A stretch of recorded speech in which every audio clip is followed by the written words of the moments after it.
Good day everyone, I'm Andrea Di Salcedo and today I'm gonna present the activity 8 which is the test for acid and base. So my objective is to identify the acid and base, to describe the properties of an acid and a base. So what is acid? So an acid is any hydrogen containing substance that is capable of donating a proton or hydrogen ion to another substance.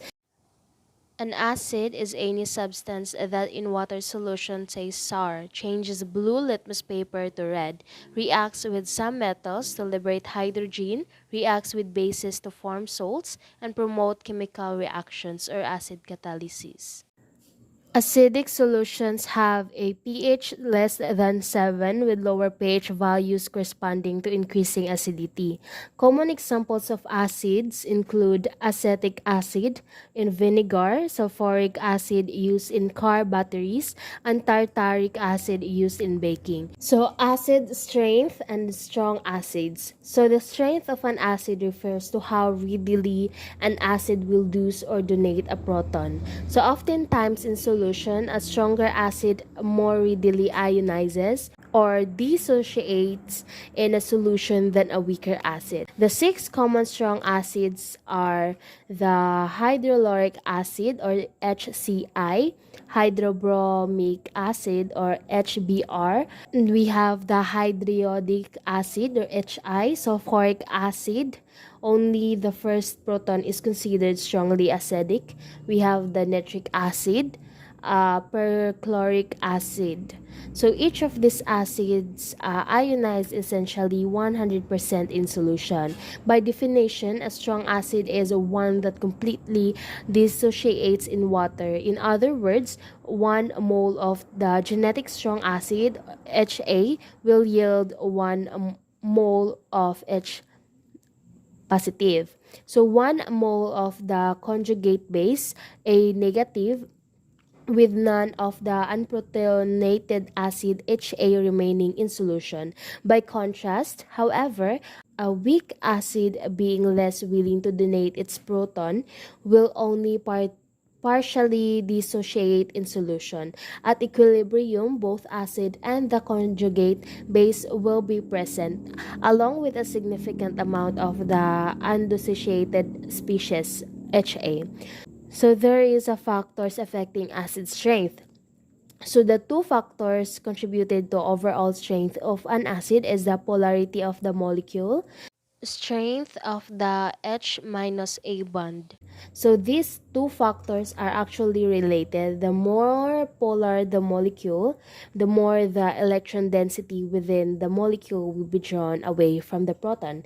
So the greater the partial positive charge on the proton, the weaker the H negative A bond will be, and the more readily the proton will dissociate in solution. So acid strength are also often discussed in terms of the stability of the conjugate base. So stronger acids have a larger Ka and a more negative pKa than weaker acid. So what is a base? So a base is a chemical species that donates electrons, accepts protons, or releases hydroxide ions in aqueous solution. So base in chemistry, any substance that in water solution is slippery to the touch, tastes better, changes the color of indicators, turn red litmus paper blue. So reacts with acids to form salts and promotes certain chemical reactions or base catalysis. Example of the bases are the hydroxide of the alkali and alkaline earth metals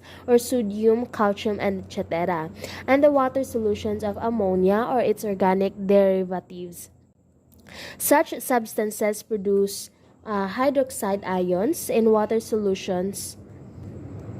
So there is a base strength and strong bases. So a strong base in the converse of a strong acid, whereas an acid is considered strong if it can readily donate protons. A base is considered strong if it can readily deprotonate from the other compounds.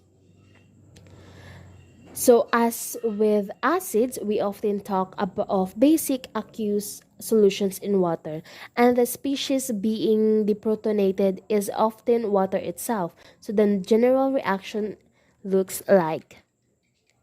So thus deprotonated water yields hydroxide ions, which is no surprise. So the concentration of hydroxide ions increases as pH increases. So most alkali metal and some alkaline earth metal hydroxides are strong bases in solution. So these include the sodium hydroxide, potassium hydroxide, lithium hydroxide, rubidium hydroxide, cesium hydroxide, calcium hydroxide, barium hydroxide, and strontium hydroxide. So the alkali metal hydroxides dissociate completely in solution. So the alkaline earth metal hydroxides are less soluble but all still considered to be strong bases.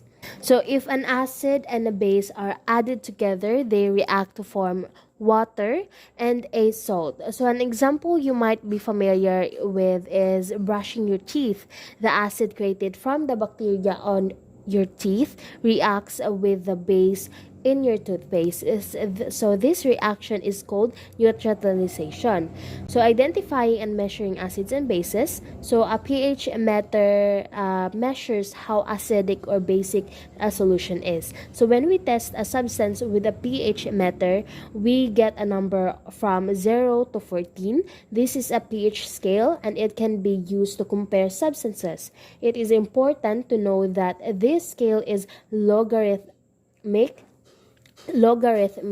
This means that a decrease in the pH scale of 1 can result in an increase of 10 times the concentration of hydrogen ions. So acids have a pH below 7. So the more H positive ions, the more acidic it is, and the lower the pH will be.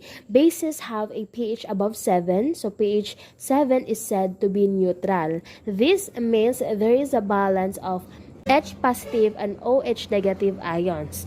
So sometimes the pH value can be less than 0 for every strong acids or greater than 14 for every strong bases.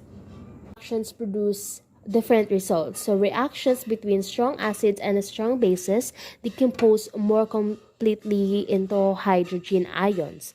So and ions or negatively charged ions in water. For a weak acid and a weak base, neutralization is more appropriately considered to involve direct proton transfer from the acid to the base. If one of the reactants is present in the great excess, the reaction can produce a salt, which can be acidic, basic, or neutral depending on the strength of the acids and bases reacting with one another. My conclusion, whether we realize it or not, we come into contact with the acids and bases every day. It can be found in both our bodies and environment. Without the discovery of acids and bases, the world will be very different than it is now.